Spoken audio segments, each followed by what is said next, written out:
Tudo da Canção Nova em um só lugar. Canção Nova Play.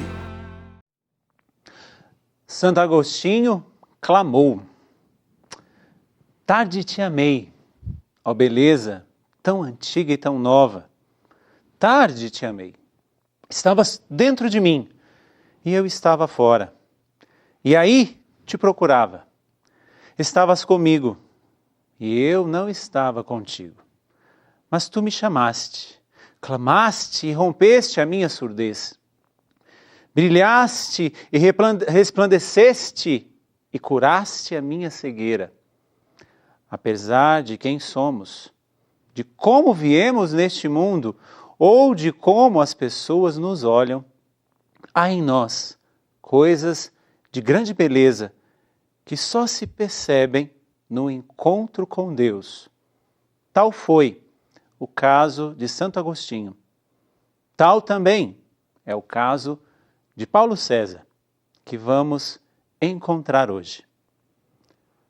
Começa agora o Gente de Fé.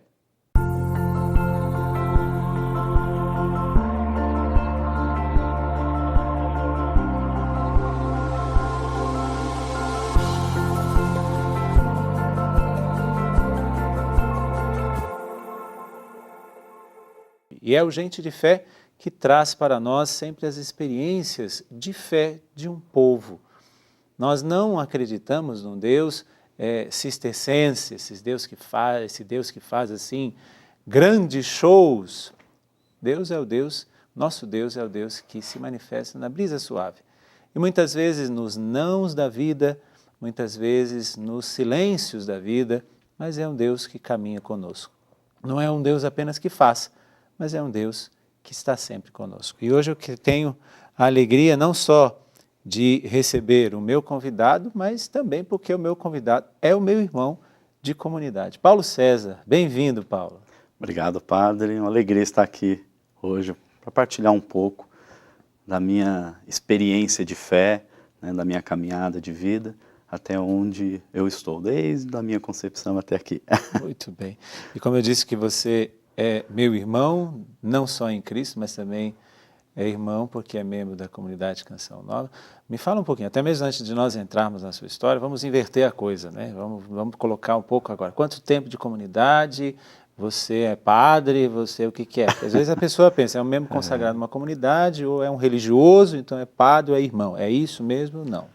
Não, eu sou um missionário consagrado no Carisma Canção Nova, sou casado há 6 anos com a Elisângela, que também é da comunidade Canção Nova, logicamente, e temos um filho que está conosco, o Rafael Tobias, né, mais 2 que estão com Deus e um que está sendo gestado, ainda no início da gestação, né. Tenho 14 anos, ou, na verdade, 14º ano de comunidade, né, entrei em 2005, esse é o 14º ano de comunidade Canção Nova.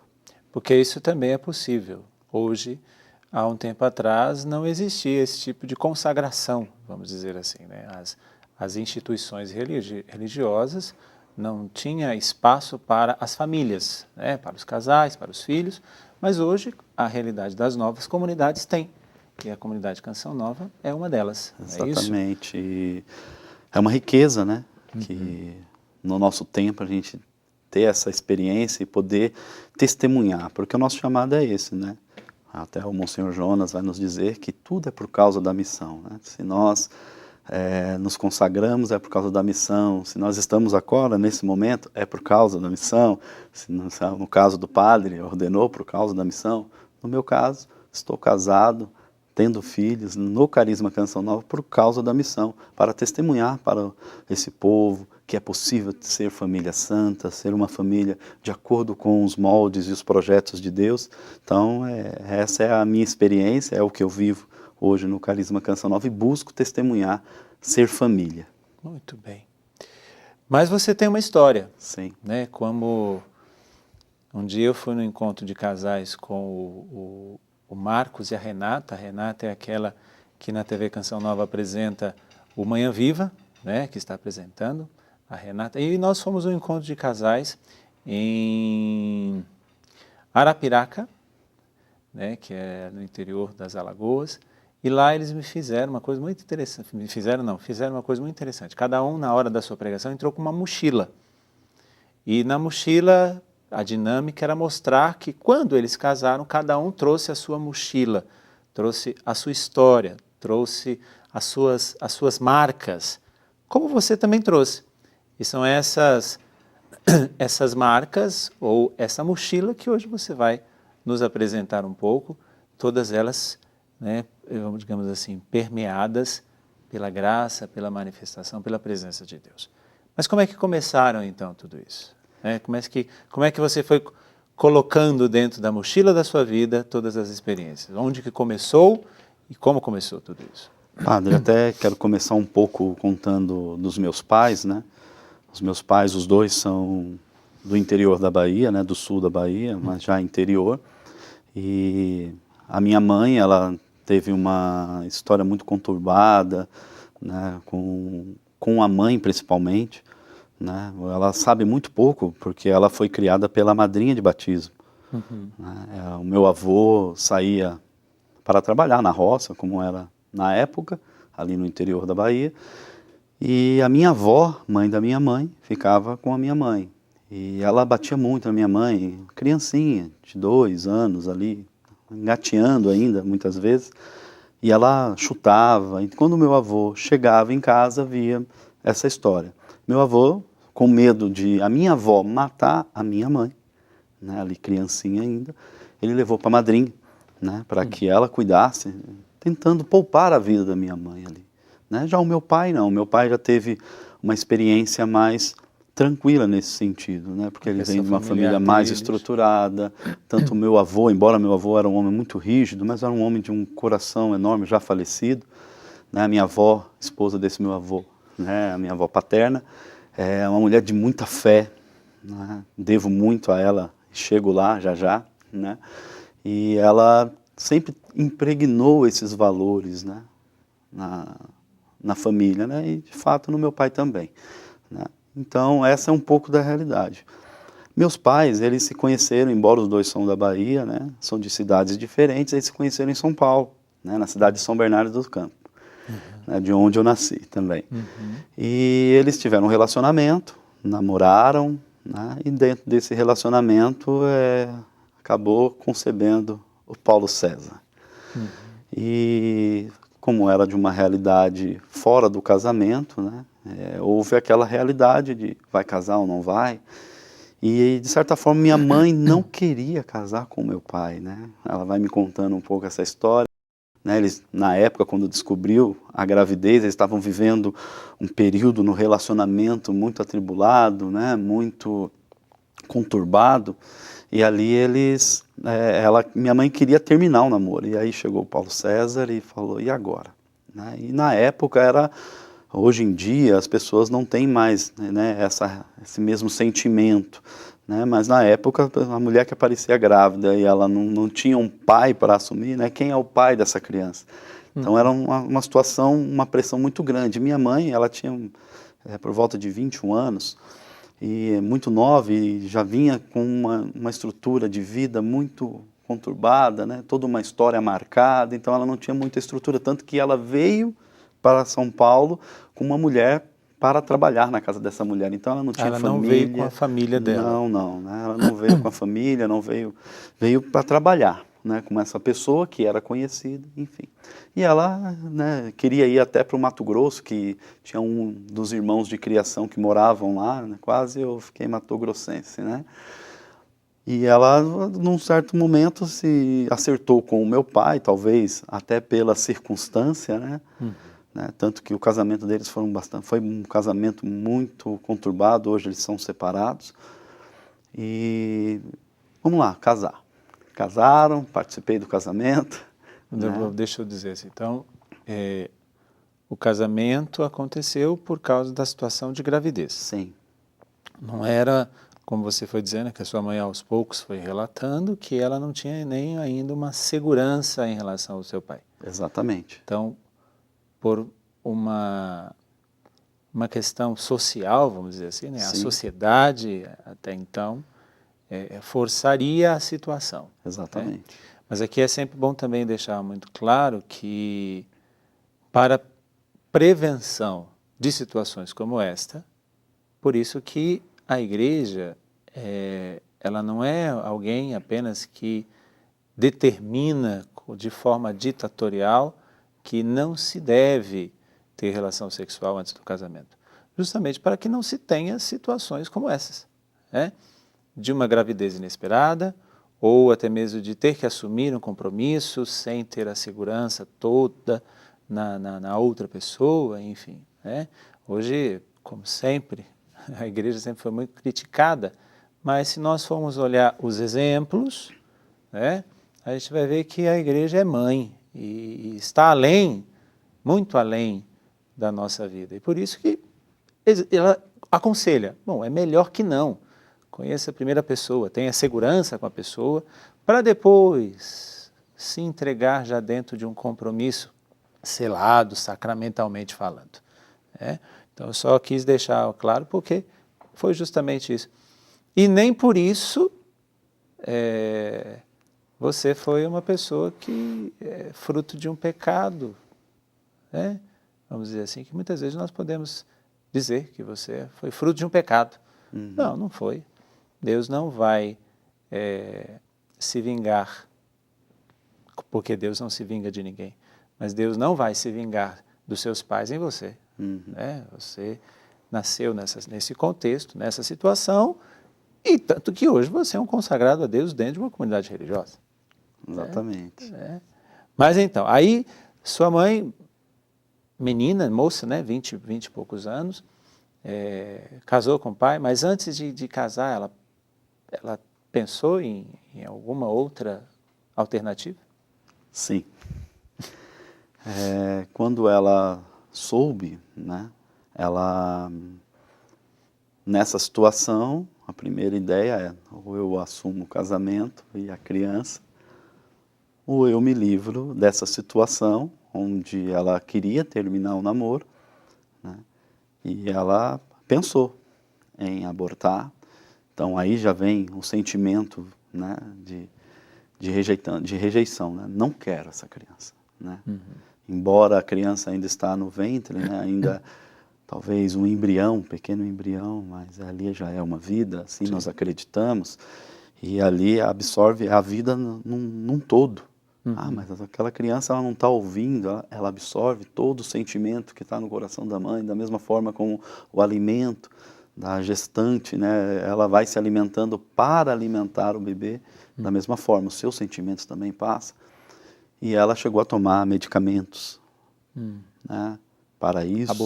Abortivos, né. Na época, de forma muito, por ela não ter muito entendimento, né, ela foi buscando o que ela encontrava, né, o que ela achava que poderia dar certo, né. Não foi uma única tentativa? Não, Foram ela até chegou... algumas outras. Ela chegou a passar por um processo de medicação, de um procedimento de exame de raio-x, mas ainda ela não sabia que estava grávida, né? Entendi. Então era mais uma situação, a gente sabe do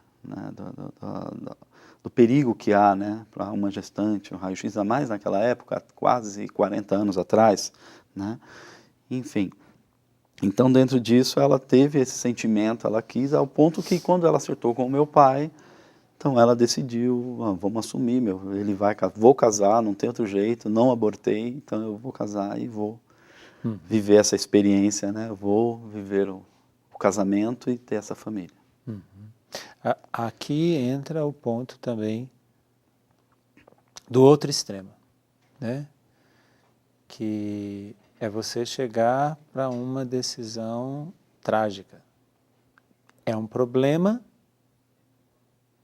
é mais fácil tirar o problema de mim. Aí entra justamente todas as propostas que chegam, né? Isso há 40 anos atrás, como você bem disse, mais ou menos 40 anos atrás, você imagina isso hoje. Que hoje a cultura abortista que nós vivemos, que é a cultura de morte, e um dos pilares da cultura de morte é a descriminalização do aborto, porque é isso que tramita lá nos Supremos Tribunais, a descriminalização.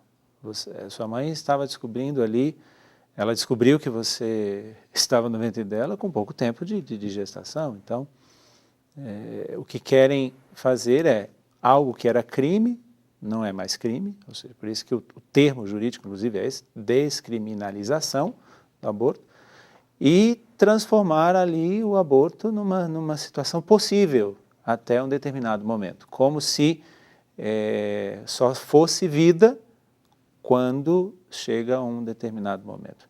Se há 40 anos atrás, mais ou menos como você bem disse, já existiam todas as propostas possíveis, né? Chás e tantas coisas que faziam antes, quanto mais nos nossos tempos. Por isso aqui eu quero chamar a atenção dos senhores juízes, dos senhores promotores, dos senhores defensores públicos, que realmente defendem a vida, que possam defender a vida desde a concepção, porque se nós não falarmos que quando acontece a concepção no ventre materno já é vida, nós não podemos dizer que aquele ser vai ser uma vida, porque se ele não começa com uma vida desde a concepção, não é uma vida. Então o Senhor não vive, eu não vivo, ninguém vive. Então, possamos abrir um pouco mais a mente e não defender apenas um dos lados, mas principalmente defender os indefesos, defender aqueles inocentes que continuam morrendo e, infelizmente, morrendo, como se diz, de baldes. Senhores juízes, senhores promotores, senhores defensores, senhores advogados, abramos os nossos olhos não apenas numa visão unilateral, mas para todos os lados. Paulo, e aí, graças a Deus, você não foi abortado. Como é que foi depois da sua vida, a consequência de tudo isso? Houveram consequências? Não houveram consequências? Como é que foi aí então a sua família, né, a base familiar que já começou desse jeito? Enfim, foi um pouco, tanto quanto, né, podemos dizer, conturbado, sim. Já vindo dessa rejeição, né, esse sentimento de não ser acolhido pela mãe, né, sabe, até o próprio animal, né, em si, ele tem esse carinho pelo seu filhote, né, então... Sim, é instintivo, né? Instintivo, é da intuição dele, é da realidade, né, dele, né, então... Aí você vê uma realidade dessa, né, então eu ali como criança, embora... minha mãe, ela teve ali os seus cuidados como criança, né, e tudo mais. Eu presenciei uma realidade onde minha mãe e meu pai, eles não se davam bem, né, o que começa errado tende a acabar errado, né. Óbvio. E eles ali, eu vivia experiências na minha infância, vários momentos de brigas, né. O meu pai, ele... Nunca vi meu pai bater na minha mãe, meu pai se defendia da minha mãe. A minha mãe, ela tinha um temperamento e pela história marcada, né, ela que avançava sempre no meu pai, enfim. Ela demonstrava às claras o sentimento de fato que ela tinha pelo meu pai. E ali eu fui vivendo essa realidade, crescendo com essa rejeição e ao mesmo tempo não me sentindo aceito aonde quer que eu estivesse, né? Quando eu tinha 4 anos e meio, né, 4 anos e 9 meses, minha irmã nasceu, né? Mesmo apesar de tudo isso, mas aí os pais de vocês, Sim, seus pais tiveram uma outra criança. outro filho, né, que é a minha irmã, né? Sou 4 anos e 9 meses mais velho do que ela. E a minha mãe, ela tinha uma acolhida com a minha irmã muito diferente da que ela tinha comigo. Por quê? Porque criança, na sua natureza, né, é próprio da criança bagunçar, fazer, como diz, né, arte, né, peraltices, e é natural, e a criança, ela muitas vezes precisa de uma correção, sim, só que minha mãe, ela era muito rígida na forma de corrigir.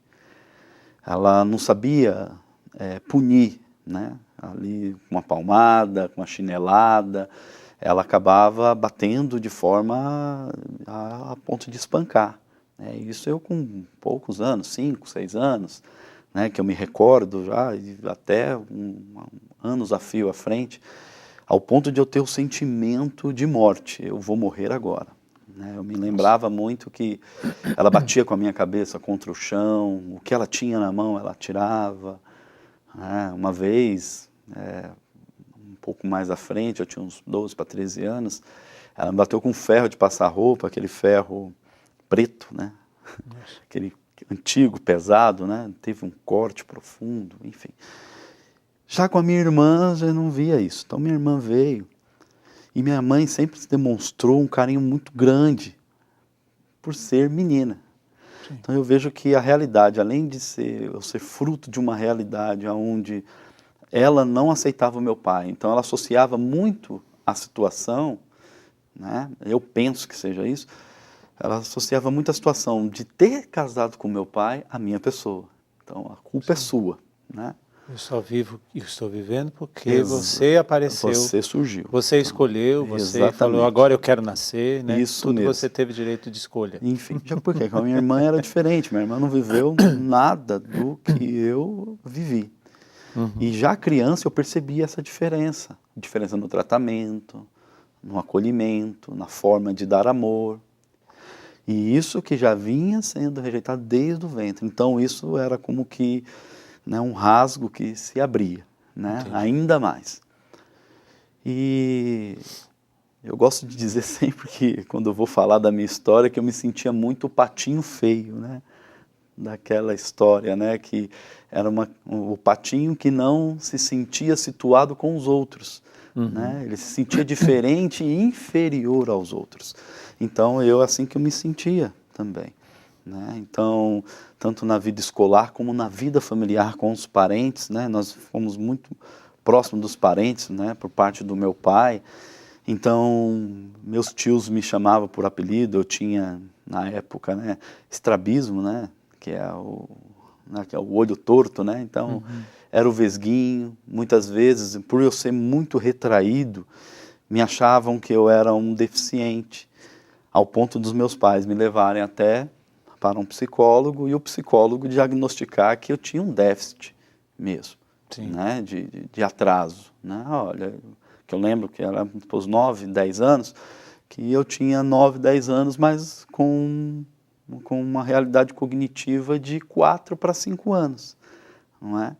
Mas eu sentia que não era isso, eu ouvia isso constantemente. Entendi. Mas eu percebia, e hoje percebo, hoje consigo, graças a Deus, né, perceber que isso era tudo fruto dos traumas, né, daqueles, podemos dizer, entulhos, e dizer que escombros que foram jogados sobre mim, sobre a minha história, desde lá da minha concepção, e que eu estava ali debaixo daqueles escombros, e o que as pessoas conseguiam ver era aquilo externo, mas dentro de mim não se via. Então eu comecei a me comportar de forma com que as pessoas começassem a me notar diferente, de que eu não era aquilo que eles me chamavam. Né? Na época, minha família sempre acompanhou novelas, enfim. Tinha aquela novela chamada Mulheres de Areia, né? E tinha um personagem lá chamado da Lua. Sim. E eu era apelidado pelos próprios tios e primos, dentro da própria família. Trazendo para a realidade de hoje, você sofria bullying na sua família. Exatamente.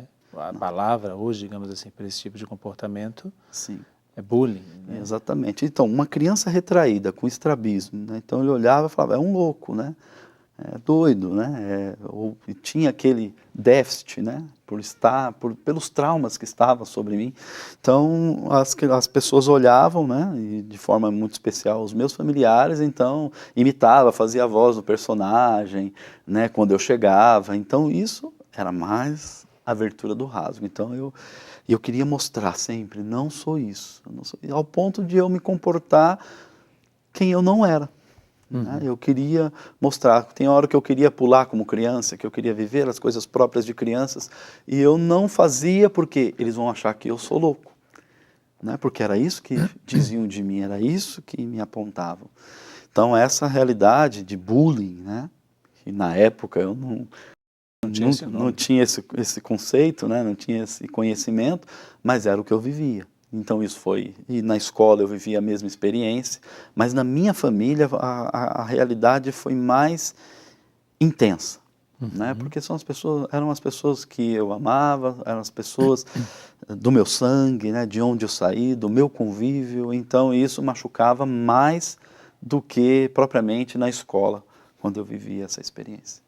E como você está dizendo, eu fiz aqui uma pesquisa rápida, que 43, o Brasil é o quarto país com maior prática de bullying do mundo. É um apontamento da Unicef, e diz que 43% dos jovens de 11 e 12 anos disseram que sofrem bullying, né? 43%. É muito grande o índice. Claro, no nosso tempo, que nós temos praticamente quase a mesma idade, nós somos da mesma época quase, não tinha esse termo, mas que existia, né? Mas todas essas pesquisas falam dos bullying dentro de sala de aula, não dos bullying familiares, né? E que muitas vezes tem um alto índice muito maior. Nós vamos para um rápido intervalo, mas eu fico sempre, e eu gosto de deixar sempre uma provocação para você pensar nesse intervalo. Como é que foi tratar com aquilo que as pessoas não aceitavam, algo que você tinha? Na sua infância, na sua adolescência, na sua juventude, como é que foi tratar, como é que foi lidar com todas estas coisas? O Paulo vai nos dar essa resposta no segundo bloco, mas você pensa, se você teve alguma coisa que os outros não aceitavam, como é que foi lidar com tudo isso? Daqui a pouquinho nós voltamos com Gente de Fé.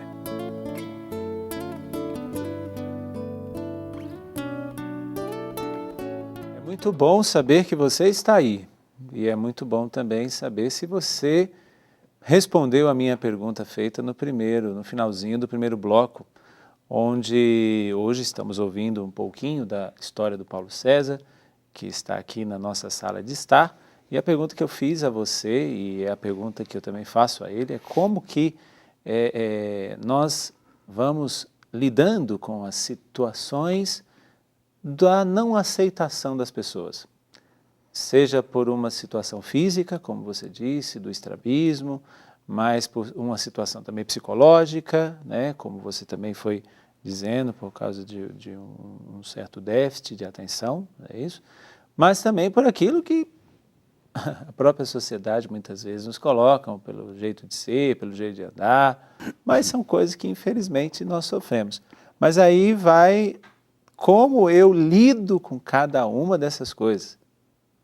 No seu caso, como que você foi superando esses bullying, essas coisas todas que você foi vivendo, inclusive dentro da tua própria casa, da tua própria família?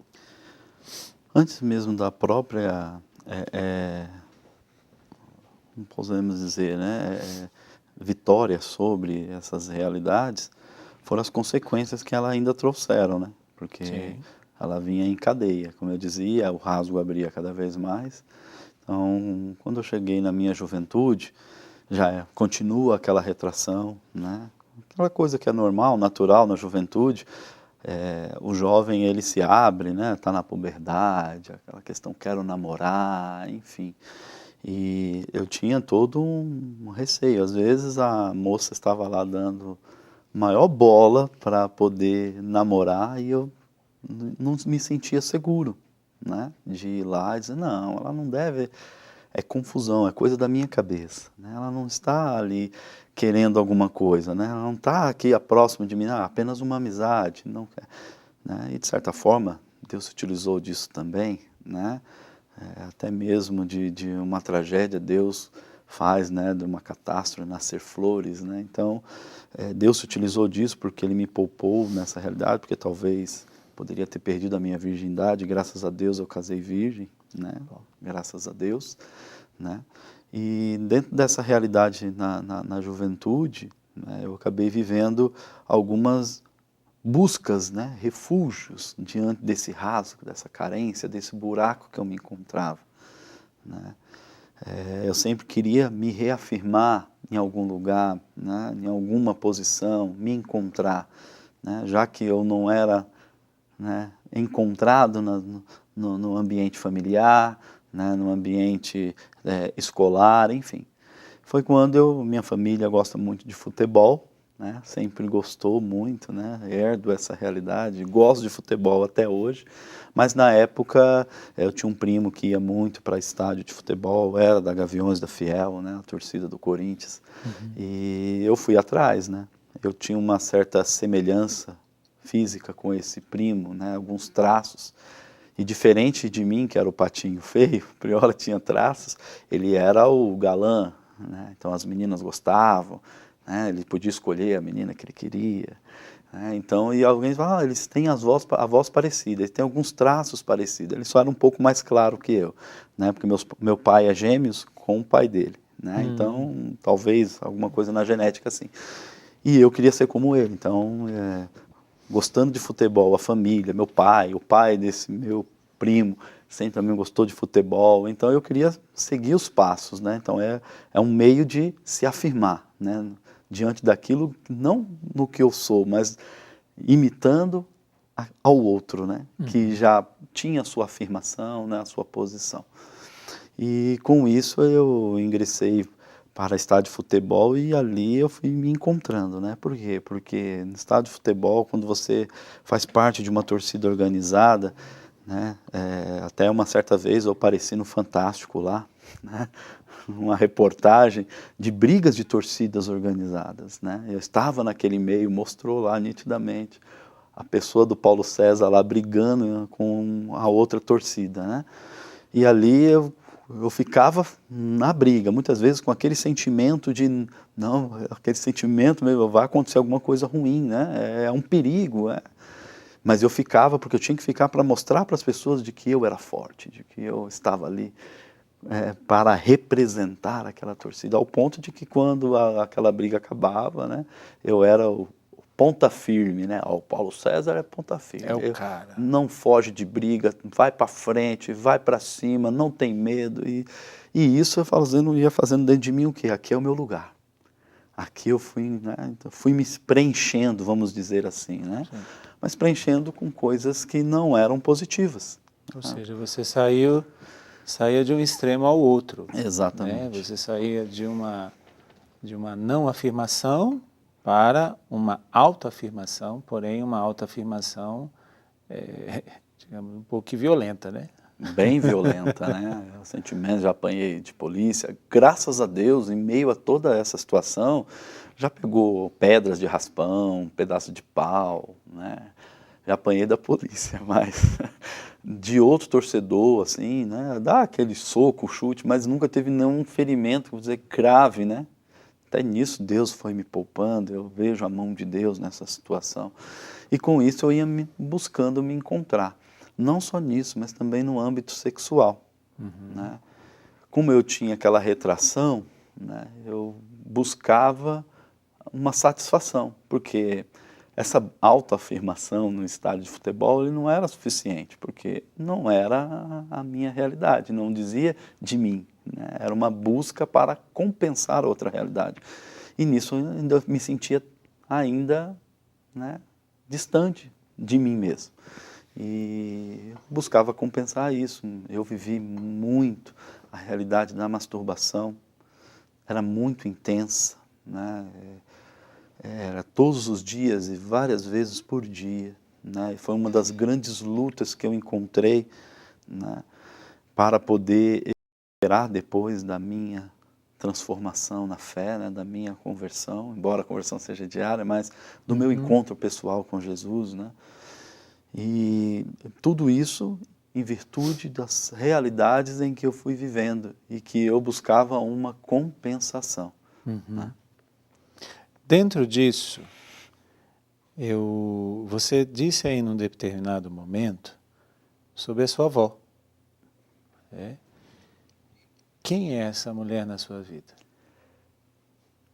A gente se emociona um pouco porque a minha avó foi uma grande mãe para mim. né? A segunda mãe, ela não é minha mãe biológica, é minha madrinha de batismo. Hoje ela está com quantos anos?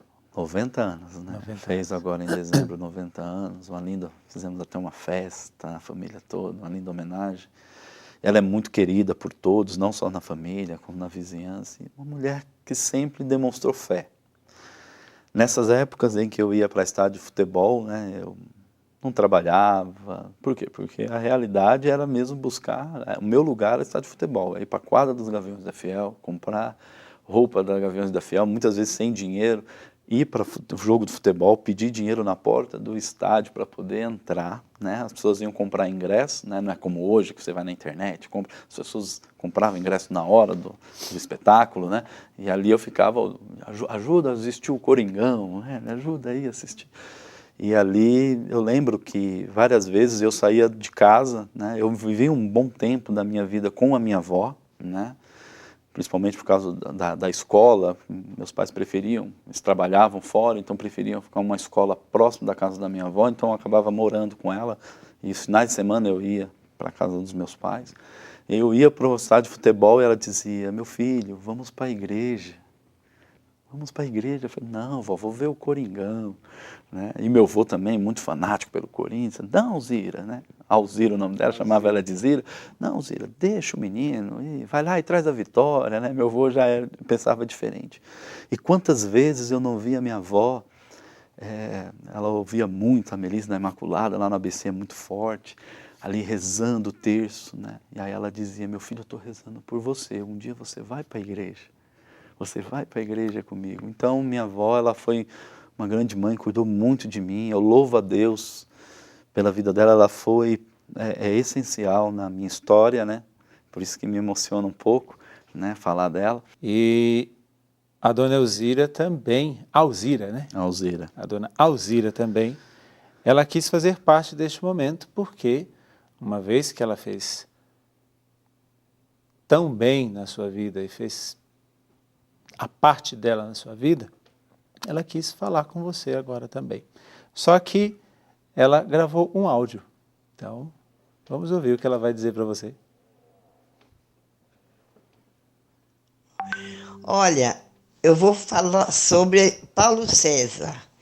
Paulo César foi uma criança desde pequeno que foi comigo. Eu batizei ele e a gente tinha muito contato. Ele vivia sempre comigo.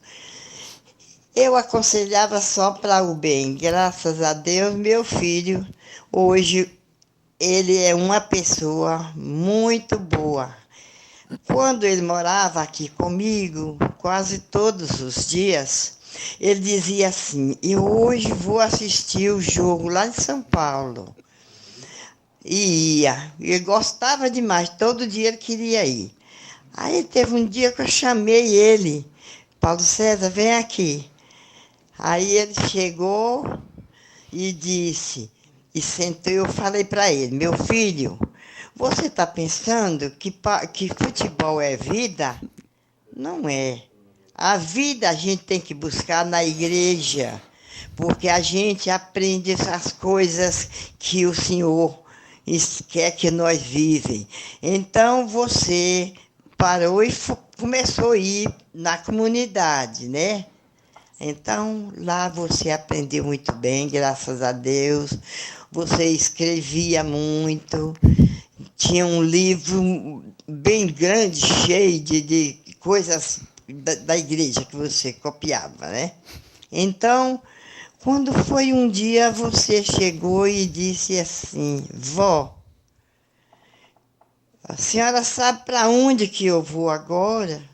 Eu falei, não, eu vou para a Canção Nova, minha vida vai ser lá. E falei, ô meu filho, que maravilha! Aí marcamos o dia dele ir, a gente entrou no carro, saiu todo, eu fui, levei ele até lá.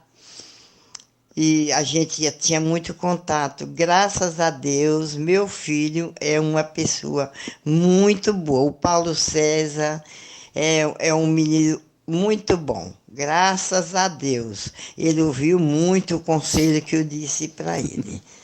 a mamãe da vovó, e por isso estamos, graças a Deus, até hoje. Muito amor quando a gente encontra, é aquela alegria, viu? É casado, já é pai de um filhinho e vive uma vida muito bem, graças a Deus. Ele trabalha muito até hoje lá para a igreja, né? É a vida dele, e ele casou com uma menina de lá também, da igreja.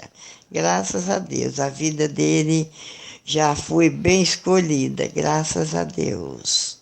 Então, eu digo assim, olha, Paulo César, você me deu muito prazer, meu filho.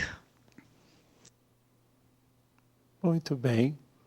Está aí a dona Alzira, que não tinha como ela não estar aqui, né? Diante de tudo que você foi dizendo, foi vivendo, mas também do que ela representa para você. Não só representou, mas o que ela representa para você. E frente a todas essas situações que você nos está contando, ela foi a pessoa que te apresentou Deus? Ela foi aquela que te catequizou? Ou houveram outras situações que Deus entrou na sua vida? Houveram sim outras situações. Eu tenho a minha avó, né? Além de ser essa mãe, pode ver que ela não me chama de neto, ela chama de filho, né? Porque eu vivi muito tempo mesmo com ela, né? E ela e meu avô me tratavam assim como de fato filho, né? E embora ela tenha muitos netos na época, agora já tem bisneto, tem até um tataraneto, ela tinha esse sentimento de filho. Até tinha a filha caçula dela que tinha um certo ciúmes, né? Uhum. Não, não é filho não, esse é neto, isso aí é postiço, emprestado, aquela coisa toda, né? Então ela foi essa intercessora e essa mãe que cuidou mesmo, né? Para mim ela foi a presença de Nossa Senhora durante todo esse tempo conturbado da minha história, né? Mas aconteceu outros fatos que me direcionaram, né, para Deus. Eu trabalhava numa empresa e uma moça ia casar, né, e ela me convidou para o casamento. Eu fui ao casamento e no casamento conheci a irmã dela, né, um casamento evangélico, né, protestante. E conheci, a gente conversou, né, foi uma conversa legal, foi bacana, né, e ali aconteceu, né, ficamos juntos ali, começamos a namorar a partir de então, né, mas aí eu tinha, devido à minha avó, né, tudo aquilo que ela tentava e buscou passar para toda a família sobre a fé, né, e isso de certa forma, né, por eu estar muito próximo dela, né, embora eu busquei outros caminhos, aquilo foi uma semente que foi plantada dentro de mim. Já tinha sido crismado, feito a primeira comunhão. E eu, nas terças, ia para o grupo de oração e domingo ia no culto. Mas não por determinação dela, porque eu queria descobrir mesmo a verdade. Entendi. De fato. Nisso, eu fiz um encontro de final de semana, né, em Campinas. Na verdade foi em Americana, mas a comunidade de Jesus Te Ama, até do Padre Arlon. O Padre Arlon fez parte dessa comunidade. Eles que ministraram, né, esse encontro, e foi um encontro onde eu tive mesmo, posso dizer, o encontro pessoal com Jesus e ao mesmo tempo o batismo no Espírito Santo, né? Foi nesse encontro, e aí aquela sede de ser de Deus aumentou ainda mais, aí ao ponto que eu parei, cortei com os cultos e fiquei só na igreja, frequentando as missas, mesmo participando das missas aos domingos, indo aos grupos de oração, né? E aí foi quando eu cheguei na minha namorada e disse, olha, né, até então eu pensava assim, eu fico como católico, ela é evangélica, cada um vai para a sua igreja, né? Só que aí depois chegou assim, bom, se eu caso com essa moça, como é que vai ser? Eu quero batizar meu filho e ela não vai querer, enfim, e tantas outras coisas que poderiam intercorrer nessa realidade. Foi quando a gente viu que não dava mais, né? Embora um gostando do outro, eu tomei a decisão. Ela falou, você vai ter que tomar a decisão, então, você fica na igreja ou não vai dar para mais. Eu falei, então, não vai dar mais. Foi quando eu realmente me firmei, né? Isso foi no ano 2000 e aí eu rompi o namoro, né? De fato, né? Ela foi para o seu caminho, eu fui buscar o meu. né? E eu comecei a ingressar forte no grupo de oração, né? Comecei a servir no grupo, a pregar no grupo. Quando foi passando o tempo, fui percebendo que eu estava pregando em vários lugares, né? E comecei a fazer muita caravana para a Cachoeira Paulista, né? Para os acampamentos de oração. E nesses acampamentos levava os jovens, né, para que eles fizessem essa experiência. Tem tantos jovens que até hoje me agradecem, né? Obrigado porque você me levou para a Canção Nova. Lá eu tive meu encontro com Deus. Hoje eu sou uma pessoa diferente. Homens e mulheres casados, com filhos, com suas famílias, encontrados. Então Deus foi se utilizando de mim. Mas eu acho que Deus achou que era pouco. Ele queria mais, né? E nesse processo foi onde Deus foi trabalhando comigo a realidade da cura interior, né? Sim. Principalmente pela Eucaristia, né? A Eucaristia adorada, comungada, fui fazendo a experiência. Eu não tive nenhum, podemos dizer assim, um processo, embora que eu fiz o caminho vocacional, no caminho vocacional, na própria Canção Faz Nova, todo o processo, fazemos lá a história de salvação. Pode ver que minha avó falava, escrevia tudo ali, né? Acho que é isso que ela dizia, os estudos bíblicos, né? E ali, mas Deus foi trabalhando muito pela Eucaristia, porque muita coisa foi sendo vencida na minha história, de eu me encontrar quem eu sou. E Deus realmente deu um novo sentido para a minha vida. Então, foi me mostrando todas as coisas, né? Me mostrando o sentido, por que a minha mãe me tratou daquele jeito durante toda a minha história, né? Porque também ela é vítima da história dela, não é? Então Deus foi me mostrando a cada momento, em cada situação, na fé, na caminhada da fé, o sentido da minha vida e também para que eu pudesse reposicionar quem eu sou na minha história. Mas tudo isso hoje tem alguém ao seu lado. Sim. E esse alguém ao seu lado também não é alguém só que caminha ao seu lado em algumas coisas, mas também na fé, também na consagração. E ela também quer muito falar com você agora. Vamos olhar a VT dele. Falar do Paulo para mim é uma grande alegria, porque o Paulo é um presente de Deus na minha vida. E hoje, por consequência, na vida do Rafael Tobias também. Eu sempre o admirei por ser um homem da palavra, um homem que sempre foi muito fiel a Deus, sempre lutou para viver essa fidelidade. Desde que eu conheci o Paulo César, até mesmo antes de entrar para a Canção Nova, no nosso encontro vocacional, porque eu sou de Goiás, ele daqui, nos encontramos em Cachoeira Paulista. Mas nunca imaginei que ali estava o eleito de Deus para trilharmos juntos o sacramento do matrimônio. E eu posso dizer que dia a dia eu vejo um homem lutando pela santidade, pela fidelidade a Deus, procurando ser fiel na missão que Deus lhe confia, como esposo, como pai, como missionário, como pregador da palavra. Ele que dedica sua missão profissional na Rádio América, o seu afinco em querer realizar ali o melhor. Vejo também a mão de Deus em toda a sua história, preservando Paulo de tantas situações perigosas que ele viveu na sua vida. Mas Deus ali sempre preservando, sempre cuidando, e graças a Deus, o Paulo foi dócil, até mesmo, né, sem saber, e ele foi dizendo o seu sim a Deus diante daquela condução que Deus tinha com ele, e também diante dos cuidados da Nossa Senhora e da sua família. O Paulo sempre se refere muito à presença da sua família, de maneira especial da avó dele, a avó Alzira, ajudando ele nesse trajeto a chegar a ser o homem que ele é hoje.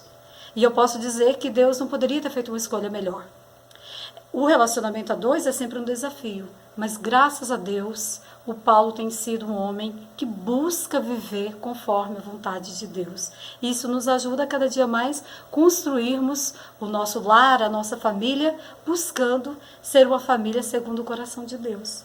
Paulo, eu te amo muito e sou muito feliz e agradecida a Deus por você ser o meu esposo. Deus abençoe. Muito bem, essa é Elisângela, né? Nós chamamos de Elisa também. Né? São quantos anos de casado já? 6 anos. 6 agora em fevereiro. 6 agora em fevereiro. Ela hoje te ajuda, com certeza, a ser o Paulo César hoje. sempre gosto de dizer que a nossa história, ela não tem uma mudança, ela tem uma continuidade. E até o nosso último suspiro, nós vamos estar escrevendo a nossa história. Sua avó, sua esposa, sua mãe, como você disse, tudo isso faz parte da tua história. Mas uma pergunta: quem é o Paulo César hoje? O que ele faz? Você foi dizendo um pouquinho do que aconteceu. Mas hoje, quais são os seus anseios? O que você faz? O que mudou? O que você percebe que Deus tocou? Quem é o Paulo César hoje? O Paulo César hoje é o homem que, transformado por Deus, quer levar essa experiência para aqueles que também precisam ser transformados. A Elisângela dizia, né, que eu busco realizar tudo com muito esmero, e de fato, né, Deus hoje me confia um trabalho na Rádio América aqui em São Paulo, que é uma afiliada da Rádio Canção Nova, da rede Canção Nova de Rádio, e eu busco naquilo que me compete ser o melhor, não uma realidade de ser o primeiro, né, por estar na frente, não, de dar o melhor para que outras pessoas também tenham um encontro pessoal com Jesus, tenham a sua experiência, na sua realidade, na sua vivência, mas que Deus faça parte da sua história, que Deus seja o sentido da vida dessas pessoas, que podem ser atingidas através da rádio, seja através da internet, ouvindo uma música, ouvindo uma canção. Hoje eu sou responsável operacional da rádio, né? Ou seja, se a rádio sai fora do ar, eu sou o responsável, então eu tenho que correr atrás. E uma coisa que o Padre Jonas disse para um dos nossos irmãos de comunidade, que também trabalha no operacional Cachoeira Paulista, o Vanderlei, uma vez, ele também, além de ser operacional, ele também, antes de entrar para a comunidade, ele era cabeleireiro, e ele às vezes corta o cabelo do Padre Jonas, né? Sim. E ali, numa certa vez, o Padre Jonas perguntou para ele, e as rádios, como é que estão? Né? E aí o Vanderlei, não, padre, está tudo bem. E o padre disse algo para ele, não deixe a rádio sair fora do ar. A cada minuto que a rádio está fora do ar, é um minuto que pessoas estão sendo deixadas de serem evangelizadas. E isso me marca muito, né? Eu penso muito nisso, quanto que quando a rádio sai fora do ar, eu faço de tudo para poder colocar no ar de volta, né? Eu faço aquilo que eu posso fazer, né? Não tem como, é aquela batalha espiritual, vamos rezar. Por quê? Porque é essa experiência de evangelizar, de fazer com que as pessoas tenham seu encontro pessoal com Deus e também sejam transformadas. Talvez com uma vida parecida com a minha, ou talvez não, talvez com uma situação muito pior, né? Uma história muito mais marcante do que a minha, mas que Deus faça parte dessa vida para que ele encontre o verdadeiro sentido. E você dizendo tudo isso me faz pensar em tantas pessoas que param na sua história e não dão uma oportunidade para si mesmas. Não se dão uma oportunidade. E você poderia hoje ser uma pessoa extremamente carente, que não poderia dar uma resposta, ou você poderia ter se tornado uma pessoa extremamente violenta, porque você sai de um contexto de não aceitação, de bullying, de rejeição, e você vai para um contexto violento, como infelizmente não deveria ser, mas que infelizmente ainda hoje que é um contexto das torcidas, né? Então, prestemos atenção e amemos um pouco mais o próximo. Não é porque ele é diferente que ele é meu adversário, que é meu inimigo. Isso deve acontecer dentro de campo, com a bola rolando, entre os jogadores. Aí sim, ali fica bonito quando o jogo é bonito. Agora, o jogo fica muito feio quando isso vai para a parte da violência nas arquibancadas, enfim. Você poderia ter ido para esse lado, mas você deu uma resposta diferente, né? Nós vamos caminhar para o encerramento do programa e eu quero deixar a você esse questionamento que é um pouco parecido com o do primeiro bloco. Como você tem reagido a tudo aquilo que tem te acontecido ou até mesmo daquilo que tem te falado e tantas coisas. Mas não só isso, né? Dê uma oportunidade para você ser diferente. Dê uma oportunidade para Deus na sua vida. lembrando de São João Maria Vianney, cada vez que as pessoas iam confessar com ele, São João Maria Vianney dizia assim: Deus está muito feliz porque você está dando para ele, para Deus, uma oportunidade dele te perdoar. Então dê uma oportunidade para Deus, como Paulo deu. E por isso hoje você está aqui, né? Casado, pai de família, membro da comunidade Canção Nova, é o responsável para que a Rádio América esteja no ar, porque, como você disse, né? Se a Rádio América não estiver no ar 1 minuto, tantas almas podem estar se perdendo na oportunidade de ouvir a evangelização. Como você tem superado as coisas que te dizem e qual a resposta, a oportunidade, a chance que você está dando para Deus. Este, todos os outros programas você pode acompanhar daqui a pouquinho no Canção Nova Play. Claro, se você está vendo a gente agora, você vai ver que o programa não vai entrar logo daqui a pouquinho. Não, espera um pouquinho, dá pelo menos aí umas 24 horas e você já vai acompanhar tudo direitinho. Esse e todos os outros programas, porque nós somos e precisamos ser gente de fé. Até o próximo programa. Deus te abençoe. Paulo, obrigado por ter vindo. É sempre uma alegria estar em casa e entre irmãos. Deus abençoe. Tudo da Canção Nova em um só lugar. Canção Nova Play.